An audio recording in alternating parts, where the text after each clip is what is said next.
Have you ever heard of Kickstarter? It's where when you have an idea but you don't have the money, you basically make a page and show off your idea in hopes that other people donate to your project. For example, I might have an idea for a book that explains cryptocurrency ideas and concepts. Well, I'd create a page and say that I have a goal of getting $1,000 in donations. In turn for people donating, I'll give out a book to everyone who donates at least $10. So I run the campaign and it takes around a week and I come up with $1,300 in donations. Kickstarter will hold that money for me, and since I reached my goal of $1,000, it'll give me all of the money that has been donated. However, if I didn't reach the $1,000 goal because, for example, my grandma didn't donate or something, then I wouldn't get anything and all of that money would be returned to the people that donated it. A smart contract is exactly like this. It's a piece of code that does something if something else happens. A lot of people call it if this, then that. The most common smart contracts are written on the Ethereum network using something called Solidity. So let's go over some examples of purposes of smart contracts. You could write a piece of code that says, if you give me 5 Ethereum, in turn, I will give you 20 basic attention tokens. If you have at least 100,000 subscribers by the end of the year, 20 Ethereum will be added to your account. And if the temperature is over 95 degrees for more than 4 days in a row this year, Farmer John's account will receive $100,000 as crop insurance. Now, it would be really easy to write a smart contract where people could donate Ethereum to a certain address. And then if that contract address reached a certain point, maybe say 500 Ethereum, then we could give each donor a portion of an online work, such as an artistic NFT, or access to read an online book, or even join a community. The purposes of smart contracts are endless. But when it comes to smart contracts, there are 2 main things that you need to know that makes them beneficial to everyone. Number 1, they are immutable. This means they cannot change. So you remember how I said some people call them if this, then that? It's because most smart contracts do something when they get triggered. They are basically just code on the blockchain that gets ran. And once it's on the blockchain, it can never be changed. Now the downside of this, you might be thinking, is that if there is a bug or the code is inefficient, it will be a bug and it will be inefficient forever. However, if you wanted to, you could just create a new smart contract and tell people not to use the old one. In fact, this happens very often. The second thing you need to know is that they are distributed. This means there's no discrepancies. You can't hire a lawyer and be like, that wasn't our agreement. These smart contracts are an agreement between a few parties online that can be automatically executed if certain conditions are met. Smart contracts are a piece of code designed to remove human error and issues. In fact, you couldn't hire a lawyer even if you wanted to. The code is on a bunch of computers around the world. In fact, anyone, if they wanted to, could see your smart contract and how you participated with it. So now we have financial agreements that nobody can argue because they are code, they don't change, and everybody has access to them. Now you might not understand what the power of technology like this is, but to help you get the hang of it, let's go over some examples. Number 1, a flash loan. What if I told you that you could borrow $10 million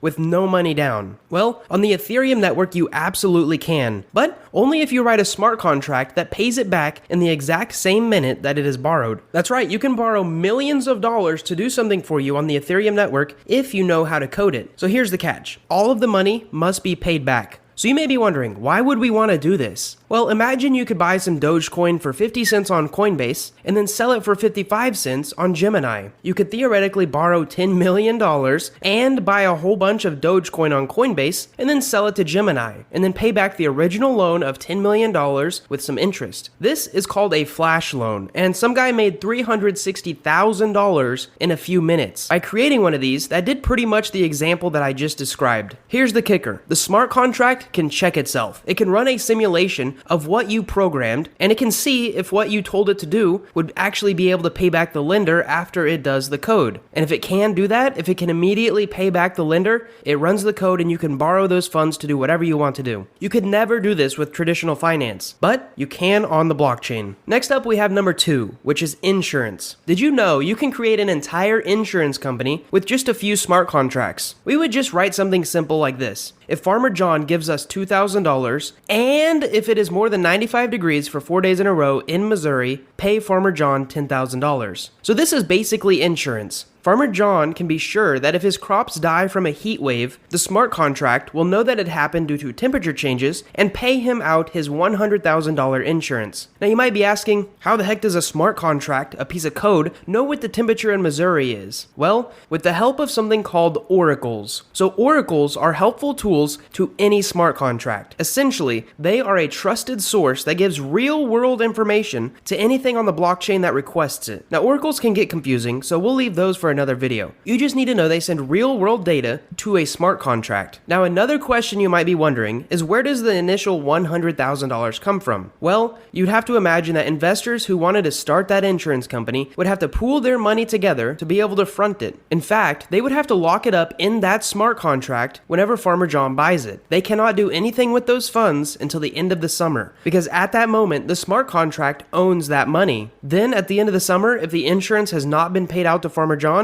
the initial investment of $100,000 plus Farmer John's $2,000 premium get paid back to the investors. Now insurance could be, and probably is going to be, a very profitable use of smart contracts. Number 3, we have token switching. So when it comes to smart contracts, one of the most useful things that you can do is create a pool of money with 2 different tokens. You write smart contracts to allow traders to switch out one token for another token. And as one increases in volume, you increase the price of the other token. This way you keep steady value in the pool. This is roughly how a decentralized exchange works. And if you're curious what that is, you can check out our recent video on something called Uniswap. That video explains it beautifully. You can write a smart contract that says, if you give me 20 apples, I'll give you 30 coconuts. Except the apples and coconuts are Ethereum and basic attention token. So a smart contract can allow you to switch tokens. Token switching opens up a whole new world for day traders or investors that want to get into a specific coin that isn't currently on a major exchange like Coinbase. Instead, they could buy a coin that is available and then use the decentralized exchange to swap those tokens. And lastly, our last example of a useful reason to have a smart contract is to buy a house. So if you haven't already, you should watch our videos on NFTs, because you need to understand those and their purpose to get this example. So imagine you took the house or the apartment that you're living in and you took the deed and you put it on the blockchain. It's not owned by you anymore or the bank. In fact, it's owned by whoever has the deed on the blockchain. There might be a day where we can use a smart contract to buy and sell a house. Instead of going through the usual process that takes weeks, advertising the house, securing the funding, using escrow, getting insurance, and the dreaded closing. You could just send an offer right on the blockchain, and within minutes, the other person can accept or deny. If they accept, you immediately own the new deed, but the other person immediately has your payment. Now, this would be very useful for anyone wanting to get into the real estate market, but are stopped by the high fees, or even banks who want to have a higher profit margin on their mortgages. Imagine if you could buy and sell a house as quickly and easily as you can buy and sell a stock. With blockchain, that would be possible. So as we end this video, we hope that you've learned something valuable from it. And if you have, consider leaving a like to reward our hard work and possibly subscribing to see more awesome cryptocurrency and decentralized finance explainer videos like this. Thank you guys so much for watching, and we hope to see you in the next video.